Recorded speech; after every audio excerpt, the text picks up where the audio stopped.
Hello दोस्तों, स्वागत है आपका मेरे YouTube चैनल आरके स्टडी में, जिसमें मैं आपको बताने वाला हूं भारतीय संविधान को इजी टॉपिक ऑन के साथ, जो कि आपके आने वाली प्रतियोगी परीक्षाओं के लिए बेहद ही उपयोगी होगी। इसलिए दोस्तों, ऐसी वीडियो देखने के लिए चैनल को सब्सक्राइब जरूर कर लो। आइए शुरू करते हैं। लोकतंत्र, डेमोक्रेसी, इसका तात्पर्य है जनता का शासन, जनसहमति व जनभागीदारी से शासन का संचालन करना। अब्राहम लिंकन के गेटिसबर्ग के प्रसिद्ध भाषण नवंबर 1863 के अनुसार, लोकतंत्र है जनता द्वारा जनता के लिए जनता का शासन। भारत में राजनीतिक व सामाजिक दोनों लोकतंत्र की व्यवस्था की गई है। भारतीय संविधान प्रत्यक्ष की बजाय प्रतिनिधियात्मक लोकतंत्र की व्यवस्था करता है। राजनीतिक के साथ साथ सामाजिक व आर्थिक लोकतंत्र की स्थापना का भी प्रयास किया गया है। गणराज्य, रिपब्लिक, इसका तात्पर्य है वंशानुगत भारत का राष्ट्राध्यक्ष, हेड ऑफ द स्टेट, प्रत्यक्ष या अप्रत्यक्ष रूप से निर्वाचित होगा कि भारत 26 जनवरी 1950 को गणराज्य बना, क्योंकि यहाँ राष्ट्रपति निर्वाचित है। भारत के राष्ट्रपति की मुहर स्टैंप में राष्ट्रपति, भारत गणराज्य, प्रेसिडेंट, रिपब्लिक ऑफ इंडिया लिखा होता है। गणराज्य का एक अर्थ और है गणराज्य के सभी नागरिक समान होते हैं तथा सार्वजनिक पदों पर सभी नागरिक बिना किसी भेदभाव के निर्वाचित हो सकते हैं। न्याय, जस्टिस प्रस्तावना में 3 प्रकार का न्याय वर्णित है: सामाजिक, आर्थिक व राजनीतिक न्याय। सामाजिक न्याय दुर्बल वर्गों का पक्ष लेता है तथा बहुजन हिताय बहुजन सुखाय के दर्शन से प्रेरित है। अनु 17 व 18 इसी से संबंधित है। आर्थिक न्याय यह वितरणवादी न्याय है जो उत्पादन व वितरण के साधनों तथा धन संपदा के न्यायोचित वितरण पर आधारित है, जिसके तहत आर्थिक असमानता को यथासंभव कम करने का प्रयास किया जाता है। सामाजिक व आर्थिक न्याय का विचार 1917 की रूस क्रांति से प्रभावित है तथा नीति निदेशक तत्वों में परिलक्षित होता है। राजनीतिक न्याय, समानता का अधिकार, अनु 14 से 18, सार्वभौमिक व्यस्क मताधिकार, राजनीतिक जनसहभागिता राजनीतिक न्याय के ही रूप है।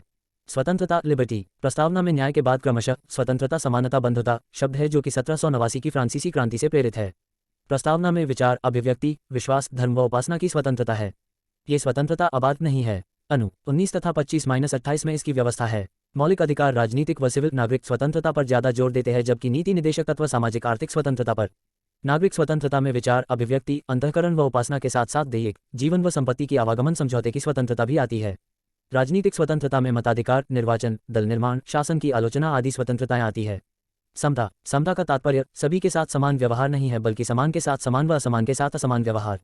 प्रस्तावना में प्रतिष्ठा व अवसर की समता है, अर्थात प्रत्येक व्यक्ति को अपने व्यक्तित्व के सर्वांगीण विकास हेतु समान अवसर उपलब्ध हो। समता का तात्पर्य है विशेषाधिकारी व विषमताओं को समाप्त करना तथा विभेदों का अंत पर प्रत्येक प्रकार के विभेदों का अंत नहीं, सिर्फ अतार्किक भेदों की समाप्ति, अर्थात सामाजिक भेद जो धर्म, लिंग, जाति आदि के आधार पर होते हैं, न कि प्राकृतिक विभेद। समता का अधिकार देता है। EMY प्रस्तावना का समता वाला उपबंध समता के 3 आयामों को समेटता है। अनु 14 से 18, एक नागरिक समता, अनु 14 से 18, बी राजनीतिक समता, अनु 325 धर्म, जाति, लिंग अथवा वर्ग के आधार पर मतदाता सूची में शामिल करने में भेदभाव नहीं, अनु 326 व्यस्क मताधिकार, सी आर्थिक समता, अनु 39 अवसर की समता के लिए संरक्षणात्मक विभेद। बंधुत्व, फ्रेटर्निटी, प्रस्तावना में व्यक्ति की गरिमा व राष्ट्र की एकता और अखंडता बढ़ाने वाली बंधुता है।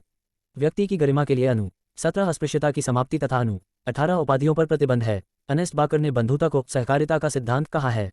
बंधुता का सिद्धांत व्यक्तिवाद व समष्टिवाद दोनों पर आधारित है। स्वतंत्रता, समानता एवं बंधुता, union of Trinity, Bhimrao Ambedkar ने सभा में महत्वपूर्ण वक्तव्य दिया था। अम्बेडकर के शब्दों में स्वतंत्रता को समता से और समता को स्वतंत्रता से पृथक नहीं किया जा सकता। इन दोनों को ही बंधुता से पृथक नहीं किया जा सकता। स्वतंत्रता, समानता व बंधुत्व फ्रांसीसी क्रांति 1789 से ज्यादा प्रभावित है, जबकि राजनीतिक व व्यक्तिगत स्वतंत्रता अमेरिकन स्वतंत्रता संग्राम से। एकता और अखंडता, संविधान की मूल उद्देशिका में एकता शब्द ही था, किंतु 42वें संविधान संशोधन द्वारा अखंडता शब्द जोड़कर राष्ट्र की एकता की भावना को और अधिक मजबूत करने का उद्देश्य स्पष्ट किया गया है। इससे पूर्व 16वें संविधान संशोधन 1963 द्वारा अनुच्छेद 19(2), 19(3), 19(4) में लगाए गए युक्त निबंधन के अंतर्गत भी अखंडता शब्द को संविधान में अंतःस्थापित किया गया।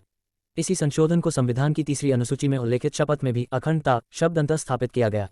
बंधुत्व, व्यक्ति की गरिमा, राष्ट्र की एकता और अखंडता चारों अवधारणाएं एक दूसरे की पूरक हैं।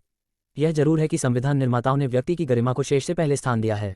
अस्पृश्यता के समापन के विधिक संदर्भों और आरक्षण की नीतियों के माध्यम से वंचितों को लाभ पहुंचाने की भारतीय राज्य व्यवस्था की कोशिशें इस बात का संकेत देती हैं कि व्यक्ति की गरिमा को कितना ज्यादा महत्व मिला है। 1980 के दशक में न्यायिक सक्रियता के प्रयोग ने व्यक्ति की गरिमा को जीवन के अधिकार के साथ मिला दिया है, जिसका परिणाम ये हुआ कि गरिमापूर्ण जीवन से सरोकार रखने वाले हर पहलू को संवैधानिक अधिकारों का दर्जा दिया जा रहा है।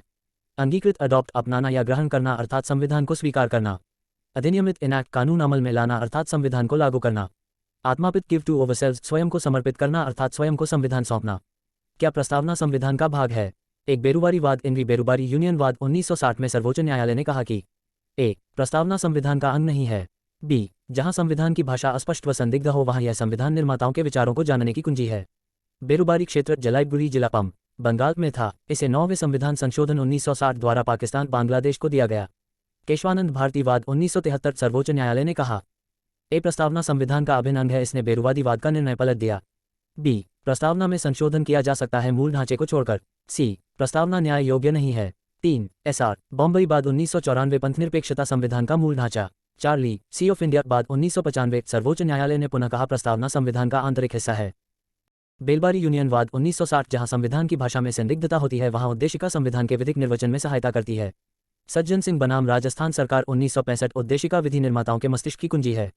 इसे किसी भी रीति से संविधान का औपचारिक भाग नहीं कहा जा सकता है। केशवानंद भारती बनाम केरल राज्य 1973 उद्देशिका संविधान के निर्वाचन में सहायता प्रदान करती है। संविधान का निर्वचन इंटरप्रिटेशन उद्देशिका की पवित्र भावना के अनुरूप ही किया जाना चाहिए। इंदिरा गांधी बनाम राजनारायण 1975 उद्देशिका संविधान के विशिष्ट प्रावधानों को रद्द नहीं कर सकती है। उद्देशिका न तो किसी शक्ति का कोई स्रोत है और न ही उसको किसी प्रकार सीमित करती है। इस प्रकार केशवानंदवाद के बाद प्रस्तावना संविधान का हिस्सा है तथा अनु 368 के तहत इसमें संशोधन भी किया जा सकता है, पर मूल ढांचे को छोड़कर। प्रस्तावना संविधान का अंग है। 1.19501 के गोपालनवाद न्यायालय द्वारा प्रवरणीय नहीं, शक्ति का स्रोत नहीं। 2. बेरुबारी मामला 1960 मार्गदर्शक है पर संविधान का भाग नहीं। 3. केशवानंद भारतीवाद 1973 संविधान का भाग है। 4. LIC बैड 1995 प्रस्तावना संविधान का आंतरिक हिस्सा। उद्देशिका में संशोधन अनुच्छेद 368 के तहत संशोधन हो सकता है पर मूल ढांचा नहीं बदलना चाहिए। तो दोस्तों आपको वीडियो अगर पसंद आए हो तो वीडियो को लाइक कर देना और चैनल को सब्सक्राइब कर लेना। नेक्स्ट टॉपिक नेक्स्ट वीडियो के साथ आगा। बाय दोस्तों।